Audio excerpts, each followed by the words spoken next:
今日お話しするのは旅行におすすめの都道府県ベスト5、全国制覇した私が本当に旅してよかった場所編です。こんにちは、こんばんは、サリノです。私、旅暮らしの物書きを名乗るほど旅が大好きで、47都道府県全てに行ったことがあります。今回はその経験から、ここは特に面白かったな、私はハマってしまったという都道府県をご紹介します。一般的な順位はインターネットで調べれば、都道府県観光意欲度ランキングとか、都道府県魅力度ランキングとか、いろいろな会社の調査が出てくるので、今回はあくまでも大体の旅行地は行ったなという旅好きの方に向けた私の主観的なランキングです。これとは別に初めての国内一人旅編という動画も用意していますので、これから旅をし始めるぞという方はそちらの動画も見てもらえると嬉しいです。他にもこのチャンネルでは一人旅に役立つ情報やホテルのレビュー、旅の Vlog などを上げています。よかったらチャンネル登録をして今後の動画も待っていていただけると嬉しいです。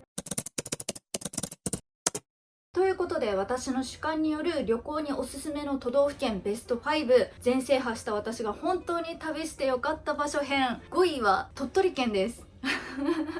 本当はね、もうちょっと上位にしたいなと思ったんですけど、私車の免許を持っていなくて、少し鳥取県内での移動が大変だなっていうので苦渋の5位です。で、鳥取県の何がいいって、まず第一に可愛いお店が多いんですよ。海沿いや山の中にあるカフェやレストランは軒並みおしゃれだし、倉吉白壁土蔵群はレトロな空間で甘味を食べられるし、正直他の都道府県と比べた時に有名すぎないので、人がたくさんいすぎて結局ゆっくり見て回れないとか、ちゃんと堪能できないっていうのが少ない印象です。そこそこいろんなところ見て回ったし、今度はゆったり旅をしたいなっていう方には個人的におすすめしている都道府県です。そしてですね、ぜひ鳥取県に行かれた際は豆腐ちくわを食べてみてほしいんです。私、鳥取県出身の友達に教えてもらって食べたんですけど、すごいの。本当にね、豆腐とちくわなの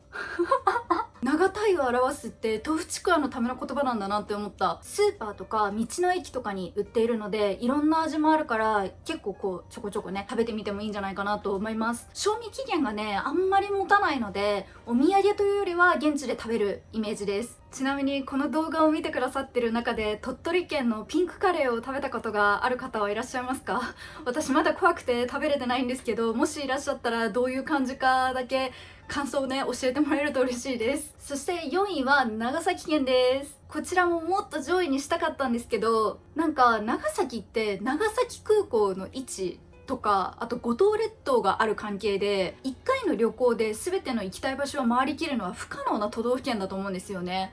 逆に言えば何度も行きたくなるぐらい楽しい都道府県でもあるとは思います。なので4位にさせてもらいました。長崎県の何がいいって楽しみ方がいろいろあるんですよ。ディズニーシーみたいな海辺のレストランでねおしゃれに過ごすのもいいですし、日本三大夜景にも入っている稲佐山からの絶景を見るのもいいですし、トルコライスとか長崎ちゃんぽんとかご当地グルメに走るのもいいですし、グラバー亭やハウステンボスで綺麗な写真を撮って楽しむのも素敵です。あとやっぱり長崎に行くと日本の歴史を知って帰ることができるなと思います。博物館とか資料館とかがかなりアクセスのいい場所にありますし、大浦天主堂とか長崎原爆資料館は大人になって自分の受け入れ体制ができてから改めて学びに行くとすごく楽しかったです。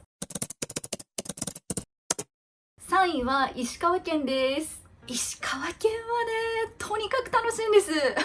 京風と江戸風が入り混じった独特な食文化が発展しているそうなんですが、和食和菓子全般がどれも美味しい。特にね回転寿司はぜひ行ってもらいたいし、加能ガニもね食べてほしいんですよね。金沢おでんもいいですよね。カニ麺と車麩初めて食べた時は本当に美味しいと思いました。あとブリの身をかぶらに挟んで麹に漬け込んだかぶら寿司も美味しい。それからですね、落ち着く観光地が多いのも魅力です。趣のある東茶屋街でスイーツを楽しむのもいいですし、金沢21世紀美術館や石川県立歴史博物館、金沢蓄音機関など博物館や美術館もたくさんあります。兼六園は春夏秋冬、どの季節もコンプリートしたくなりますね。平坦な道も多くてレンタルサイクルも充実しているので観光しやすいというのもポイントです。個人的には白米千枚田にすごい行きたいんですけど、まだ行けてないのが心残りです。あとこれは個人的な意見というか偏見かもしれないんですけど、石川県の人たちって石川県のことがすごく好きだと思うんですよね。例えば居酒屋とかで現地の方と会話になった時に石川いいところですよねとか言うと、ほとんどの方がいやそうでしょって返してくださると思うんですよ。これが私本当に素敵なことだなって思うんですよね。いやそんなことないですよって謙遜する美徳みたいなのももちろんあるとは思うんですけど、こっちがさ旅行でめっちゃいいとこ来たと思ってハイになってる時にいいでしょって言ってくれたらちょっとなんか嬉しいですよね。でまあさらにね話が弾めばもうお寿司食べたとか金沢カレー食べたみたいな感じになることがすごい多い印象で、そういうあったかい県民性なんですかね、たまたまかもしれないんですけど、そのイメージがあるのもあってすごく石川県おすすめしたい都道府県だなと思っています。そして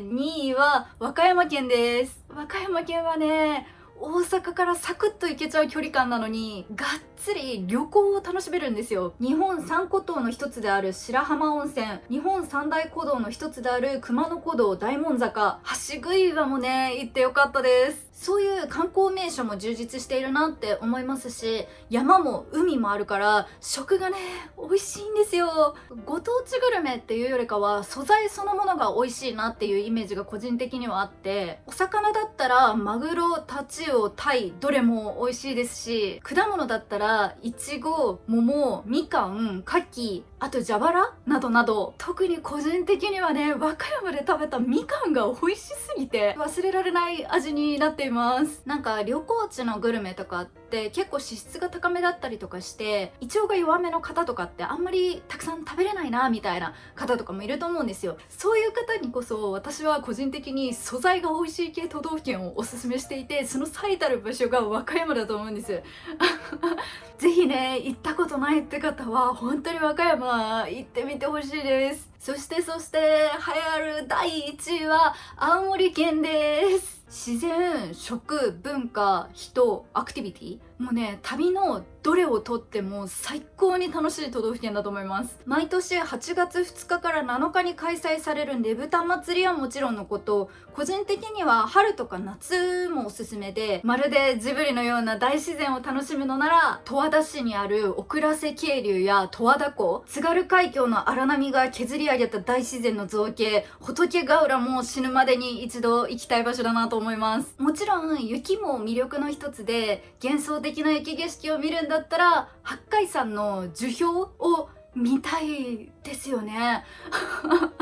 そして青森県には温泉地もたくさんあるんで冬至にもぴったりなんです。アクティビティとしては乗馬とかカヤックに挑戦するのもすごい楽しいと思います。そして個人的な好みなんですけど、斜陽館という太宰治のお家と蔵を利用した展示室もあるので、そこにね行ってちょっと津軽文学に触れてみるっていうのもいいなと思います。そしてね食もすごいんですよ。ご当地グルメの大会 B1 グランプリで有名になった十和田バラ焼き、これねなんか手軽に食べられるすき焼きみたいな感じですごく美味しかったです。そして魚介類は全て震えるほど美味しいでしょ。もし行けるのであれば本州最北端の町大間町で採れる大間マグロ、黒いダイヤって言われてるやつですね、あれを食べるのがおすすめです。また青森県は三沢市に米軍基地もあるので、そちらでねハンバーガーとか食べちゃうのもいいと思います。